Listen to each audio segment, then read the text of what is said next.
Well, hey there, it's Betsy, and welcome to Minute of Wisdom. Hope your day has been blessed so far.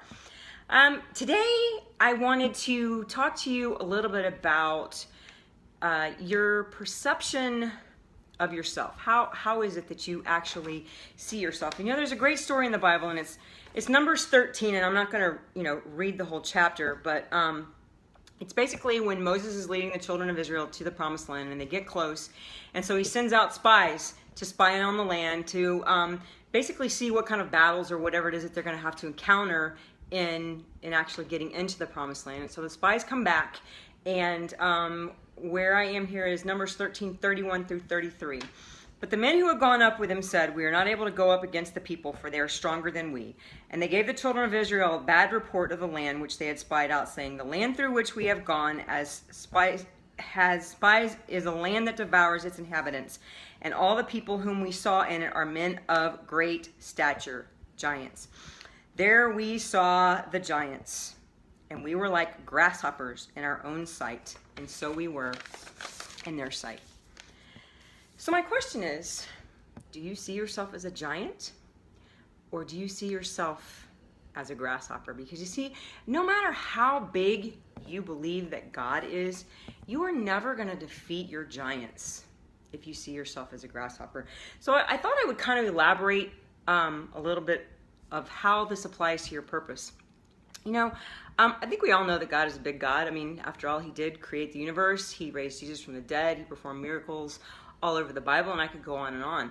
But where I think we miss it is in thinking that he can and will do great things through other people. But through me, I mean, gosh, what about that? And they did that to me, and that happened, and all these things. And if you've read the Bible at all, there's story after story of plain old ordinary people. I mean, even people that you couldn't ever even imagine being used by God, that he does great works through. And most of the people that God called had an excuse, but God, so to speak, as to why they couldn't do it. And Moses is a prime example. He tells God that he can't lead the people of Israel out of Egypt because he stutters. As if God didn't already know. I mean, this is the creator of the universe. That God didn't already know that he started, "Oh gosh, Moses, I guess you're right. I can't use you. I totally overlooked that one." No. You see, what you have to understand is the more unqualified you are, the more God can and will use you, because he gets more glory through your life when people look at you and go, "Wow, there's no other explanation other than God working through their life, because there's no way that they could be taking care of this or doing this." So, what's your but? Too old, too young, not smart enough, or maybe, just maybe, you're not willing to step out of that miserable little comfortable place that's miserably comfortable because you're just not sure what this place out here. There's more pain associated out here with the change and the progress and all the things that have to go on. Because you see, you're the only one that's limiting God by your small thinking. God doesn't need or desire perfection. He just needs a willing vessel. Someone who's willing to get their big butt out of the way and allow God to use their life. Because there are a whole lot of people that are out there.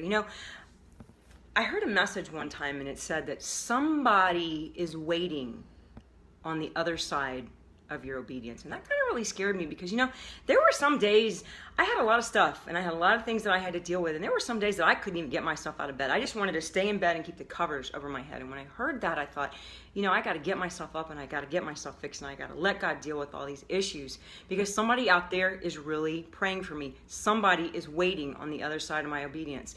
We all have fears. We all have issues. We all have doubts. But what you got to understand is it's not about you.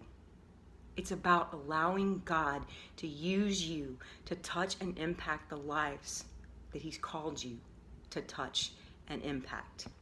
So get your big butt out of the way and do whatever it takes to allow God to use you.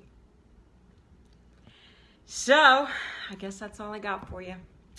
If you found this information helpful, I'd appreciate it if you'd share it with somebody that you think might benefit. Really appreciate you taking the time to watch. Hope everybody has an awesome rest of their day. Take care. God bless.